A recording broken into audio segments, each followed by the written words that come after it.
I want to start with a story of a friend of mine and her relationship. Her boyfriend has this group of friends that he likes to keep separate from her. Like, he doesn't want to invite her when he's meeting up with his friends. It's like he doesn't want these two worlds to interfere. And this makes her feel uncomfortable because every time they hang out, she's not invited, she's not included. And it's not just about a few nights here and there. They've even gone on a few trips without her and she hasn't been asked to join. And to make things worse, he's not really open with his phone and he keeps it on the mode where notification doesn't pop up, which also is something that makes her feel uneasy. And he calls this, or he claims it to be his space and that she shouldn't worry, but still she does, questioning their relationship. And this situation isn't too uncommon, and it brings us to the topic of micro-cheating. Cheating is usually clear-cut and widely understood as a betrayal, whether physical or emotional, like crossing boundaries where there's no doubt that whatever has happened is wrong. But there is a more subtle form known as micro-cheating.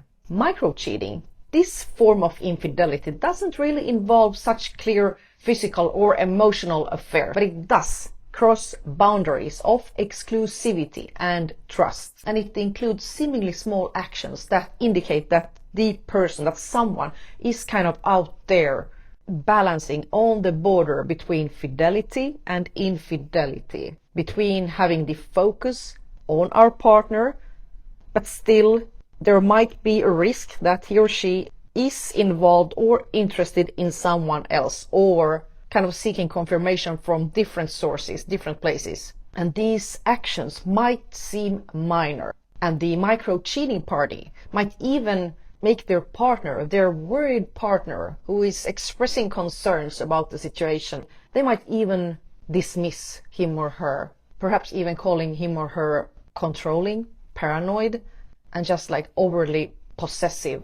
So these micro-cheating actions, they might indicate problems, issues with the personality of the micro-cheater, or problems in the relationship. So regardless, they need to be addressed and they need to be looked at more objectively, and definitely not dismissed by anyone.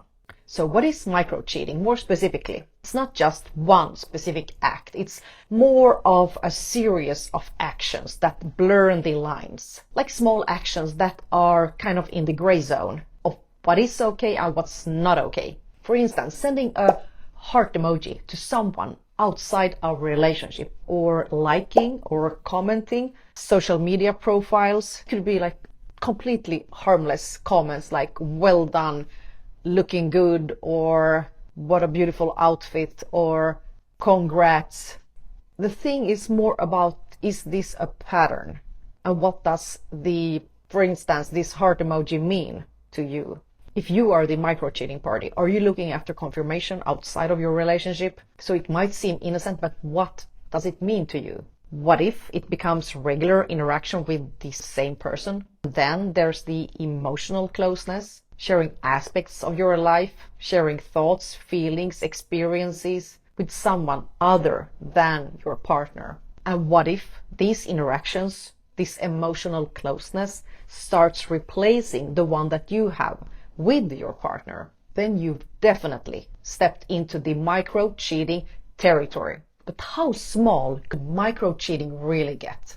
Because it might not be full-blown flirting, but casually commenting and liking someone's posts on social media in a way that feels too intimate. Maybe it's about not introducing your partner to certain friends, colleagues, or some other people in your life, keeping those connections separate. Or perhaps it's those ongoing text messages, text conversations where you're sharing parts from your life that you're not sharing with your partner. It's not necessarily the action itself. It's more about what it means to you and your partner. And the question here, the million-dollar question for you to ask yourself, if you are kind of there, blurring the lines, in the gray zone, ask yourself this question. Would it be okay if your partner saw these interactions? And if the answer is no, then it's worth considering why. Now, let's break down 3 signs of micro-cheating. Number 1, Not being introduced as a partner. If your boyfriend or girlfriend or your partner doesn't introduce you as their significant other, as their spouse, whether in person or on social media, this could be a sign. This could indicate that they are more prone to micro-cheating. They kind of might want to keep their options open. They don't want to risk to interfere their kind of two lives. Number two, downplaying certain relationships. If your partner insists that a certain friendship is just casual or not a big deal, but still spends significant amount of time together with this person, this might be a form of micro-cheating. So when they downplay certain friendships, certain relationships, while keep you in the dark about what's really going on, this might be a sign. And it do raise questions about their honesty and transparency. Number three, not being open with their phone and their technology. If this person often keeps their phone on this mode where notifications don't pop up, or if they are keeping their phone in a place where it's not visible, use passwords that their partner doesn't know, or even delete messages, this is definitely a red flag. I mean, if there's anything to hide, why keep things secret? Ultimately, it all comes down to this question.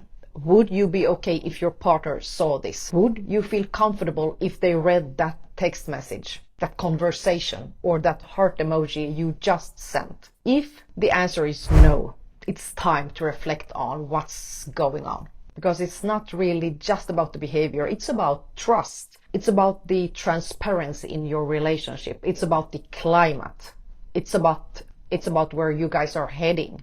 The consequences of this lack of transparency. And micro-cheating isn't about strict boundaries and you're not allowed to do this and this is not okay and these are the rules. Micro-cheating isn't about creating rigid rules like you're not allowed to do this. It's more about understanding the boundaries in your relationship. Every couple have different, so do have those conversations. Like, what is monogamy for us? Check in with each other. And most importantly, be honest about your intentions. So what do you think about this theme, about micro-cheating? Do you have experiences of this? How do you define monogamy in your relationship? Please let me know in the comments and subscribe for more tips, insights, and advice into love, relationships, and personal growth. All the best.